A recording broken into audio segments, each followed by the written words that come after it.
they do so. And oftentimes, even when they bring budget proposals, these days you are even told not to do anything to change anything.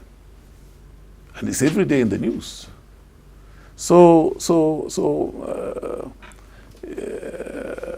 Ours is to make laws and to oversee what the executive is doing.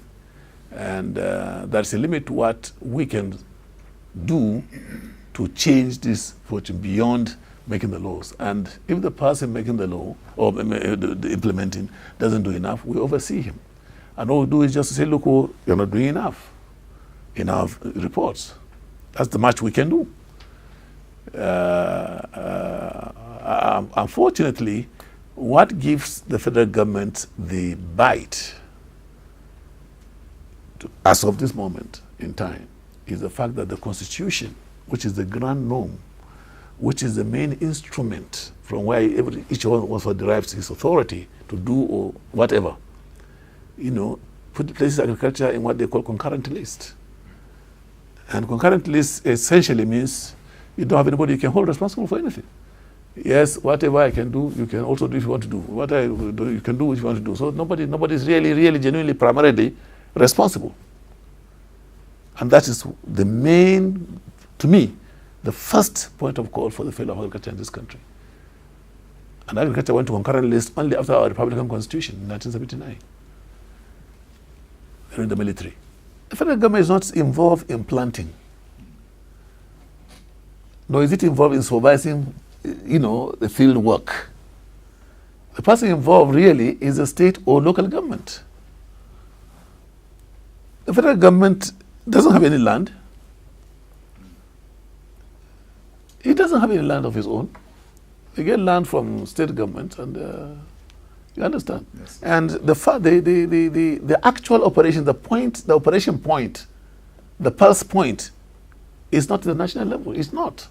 It's either at the local government level, and the person who oversees the local government is the state government. All right. So it is the extension work. The federal government can only be involved maybe to the extent of overseeing what policy is being developed for regulating maybe extension work, empowering extension work. Is a state aid doing enough? Is it empowered enough to also provide enough? You can't talk of extension work on paper. You employ 2, 3, 4, 5, 10 people to a local government maybe, and they don't have a bicycle. A bicycle they don't have. When I was going to primary school, up to secondary school, at that level you can just fire extension worker, go into a farm, visit on a bicycle. And when he's coming, it's news. It's welcome. Today, where there's any, maybe it takes a chapa, okada, going. He doesn't have anything to trouble. And some extension workers, I have seen it, get assaulted today because they have come. They were there last year, for instance. They've said the whole government will do A, B, C, D, and the season went by, the government didn't do it. So what are you coming to tell us this year? A farmer prepares to go to till land. The planting season starts maybe April for most parts of this country, and by July, mid-August, he hasn't got fertilizer. The extension worker comes, they see him as an agent of government. You understand? What are you coming to tell us? In spite of my criticism of the role of federal government, whether they should or should not be,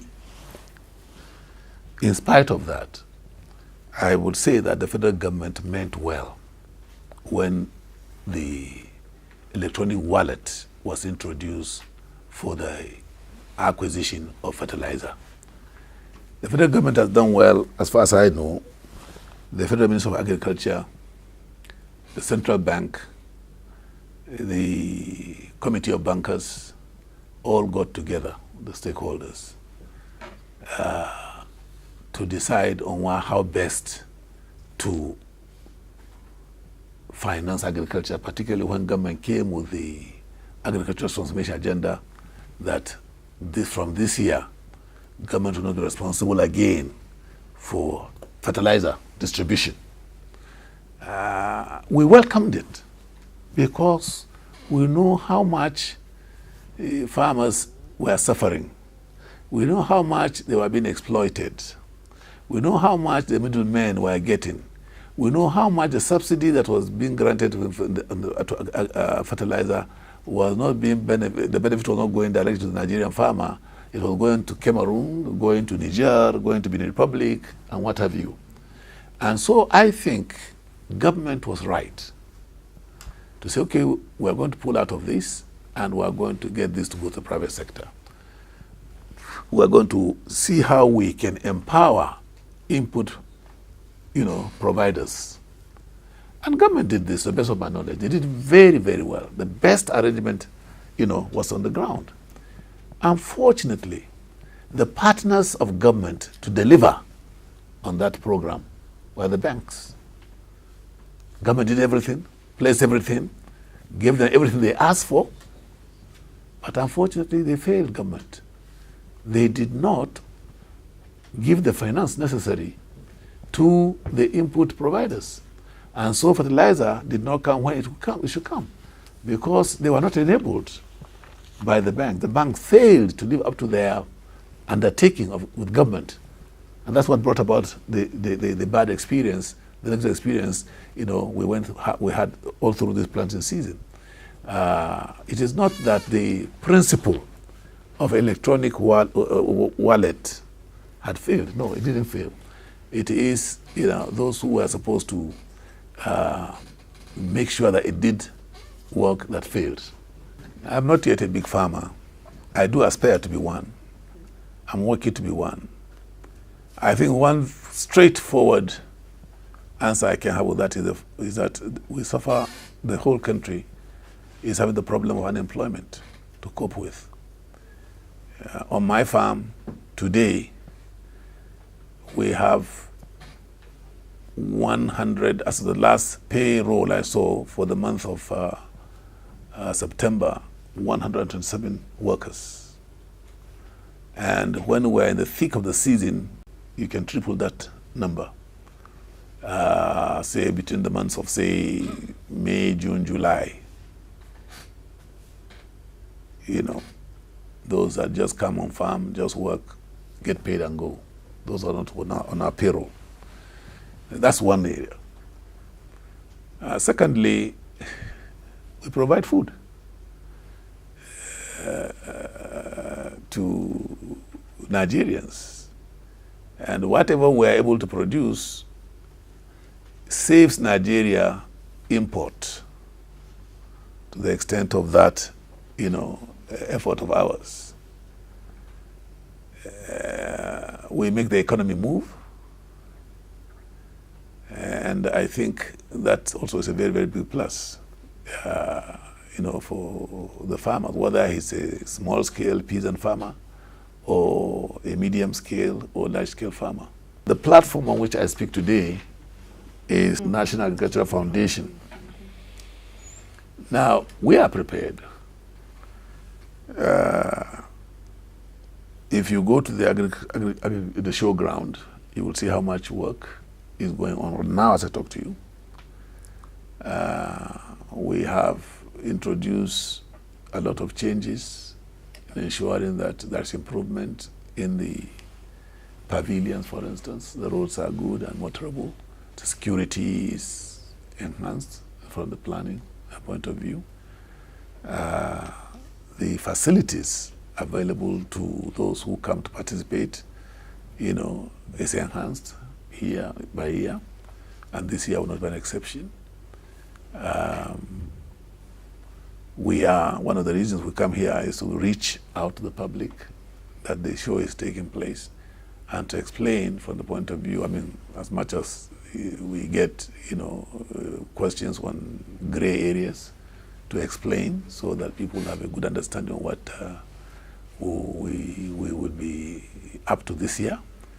The collaboration between the foundation and this federal government, state governments, and local governments is improving by the day, and so we are fairly well placed to make a success of this year's show. We will be having a seminar, and like I said, the theme this year is promotion of investment in agriculture in the Federal Republic of Nigeria, and there are a lot of there are some 3 or so sub-themes from that. And we'll be giving prizes, as we've always done. This year, there is some innovation. We are going to introduce a prize for the most farmer-friendly bank in Nigeria. And these are all innovations that we are introducing to make sure we cover better and more grounds. Those who are beneficiaries of our effort are better placed, because one problem we have is the feedback from people who have participated in the show. They will say, okay, as a result of our participation, we had so many people come and make inquiries. This is what we require. That if you have a pavilion and you display some agricultural produce, or you have added value to agricultural produce, or you are coming to promote processing equipment, or you are an exporter of agricultural produce, or you have a big shop that you are dealing with finished, products that value has been added on, and you participated in the agri show, it is our expectation that you will feed us back as to the benefits you receive after attending the show. Now, not quite, not all of the members or the participants have been able to really imbibe this culture of getting us to know in what way they have benefited. That is, say, we have 10 people, we've got new 10 people that have come to us, have inquired about us, or we're now in partnership, we're doing some business with them as a result of our participation.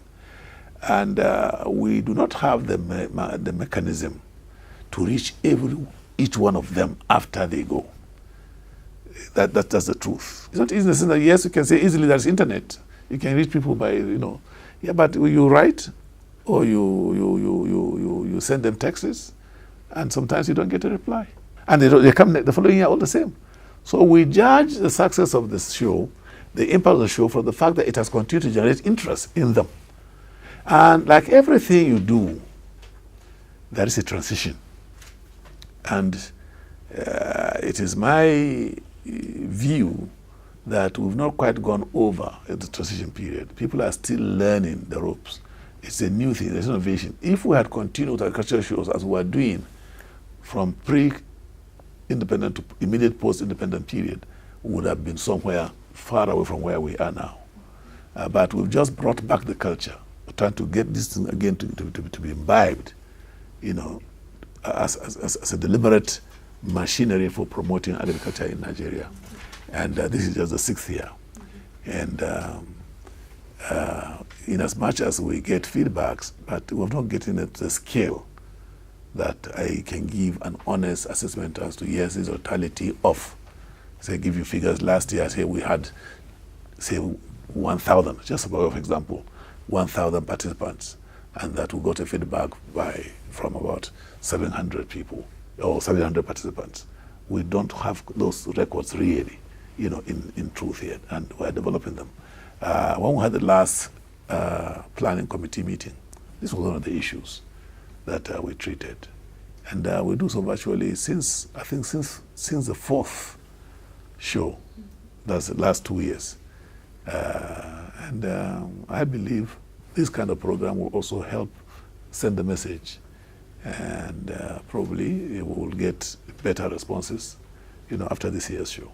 The first reason for that is the fact that when we started the show, we discovered that the World Food Day is celebrated in hotels, unfortunately. When we started the show, we found that they organized shows in the Nikon or Sheraton or Rock View Hotel.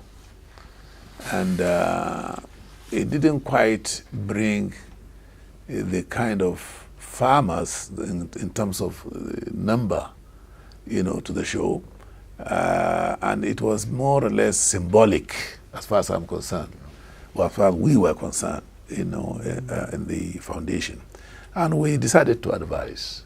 And we are happy that the Federal Ministry of Agriculture accepted our advice, because they are co-trustees in this foundation.